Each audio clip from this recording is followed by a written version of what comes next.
Hi, everybody. This is Dr. Michele Turner, and we are reading through the book of Genesis. Today, we'll be reading from the New International Version, and we are reading chapters 11 and 12. So let's get started. Now, the whole world had one language and a common speech. As people moved eastward, they found a plain in Shinar and settled there. They said to each other, "Come, let's make bricks and bake them thoroughly." They used brick instead of stone and tar for mortar. Then they said, "Come, let us build ourselves a city with a tower that reaches to the heavens, so that we may make a name for ourselves. Otherwise we will be scattered over the face of the whole earth."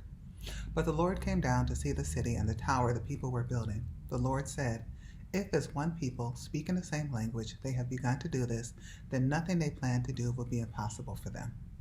Come, let us go down and confuse their language so they will not understand each other." So the Lord scattered them from where they were all over the earth, and they stopped building the city. That is why it is called Babel, because there the Lord confused the language of the whole world. From there the Lord scattered them over the face of the whole earth.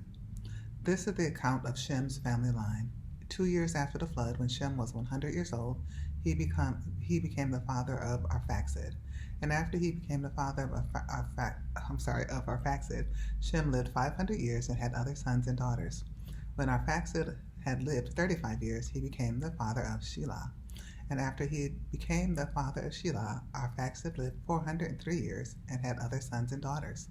When Shelah had lived 30 years, he became the father of Eber. And after he became the father of Eber, Shelah lived 403 years and had other sons and daughters. When Eber had lived 34 years, he became the father of Peleg. And after he became the father of Peleg, Eber lived 430 years and had other sons and daughters. When Peleg had lived 30 years, he became the father of Reu. And after he became the father of Reu, Peleg lived 209 years and had other sons and daughters. When Reu had lived 32 years, he became the father of Serug. And after he became the father of Serug, Reu lived 207 years and had other sons and daughters. When Serug had lived 30 years, he became the father of Nahor. And after he became the father of Nahor, Serug lived 200 years and had other sons and daughters. When Nahor had lived 29 years, he became the father of Terah. And after he became the father of Terah, Nahor lived 119 years and had other sons and daughters. After Terah had lived 70 years, he became the father of Abraham, Nahor, and Haran. This is the account of Terah's family line. Terah became the father of Abraham, Nahor, and Haran became the father of Lot. While his father Terah was still alive, Haran died in Ur of the Chaldeans, in the land of his birth. Abraham and Nahor both married. The name of Abraham's wife was Sarai, and the name of Nahor's wife was Milcah. She was the daughter of Haran, the father of both Milcah and Iscah. Now Sarai was childless because she was not able to conceive.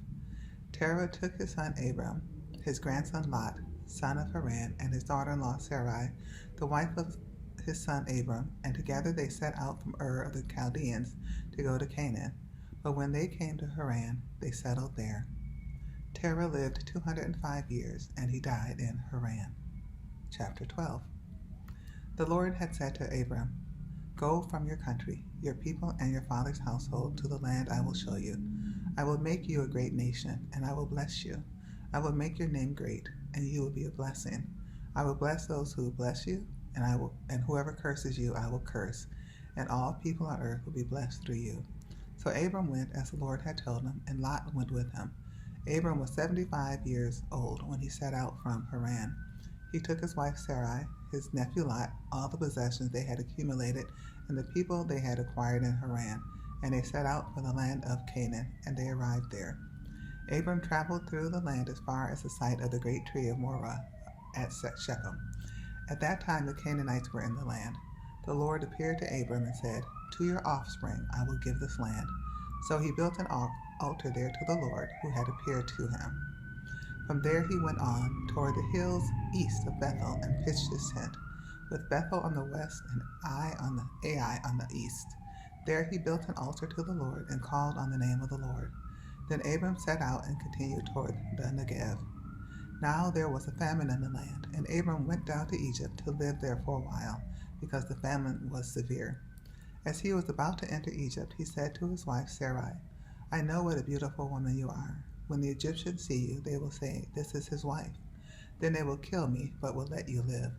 Say you are my sister, so that I will be treated well for your sake, and my life will be spared because of you." When Abram came to Egypt, the Egyptians saw that Sarai was a very beautiful woman. And when Pharaoh's officials saw her, they praised her to Pharaoh, and she was taken into his palace. He treated Abram well for her sake, and Abram acquired sheep and cattle, male and female donkeys, male and female servants, and camels. But the Lord inflicted serious diseases on Pharaoh and his household because of Abram's wife, Sarai. So Pharaoh summoned Abram. "What have you done to me?" he said. "Why didn't you tell me she was your wife? Why did you say she is my sister, so that I took her to be my wife? Now then, here is your wife. Take her and go." Then Pharaoh gave orders about Abram to his men, and they sent him on his way with his wife and everything he had. And so that concludes chapters 11 and 12 of Genesis. So may God bless you, and may the Lord add a blessing to the reading of his word.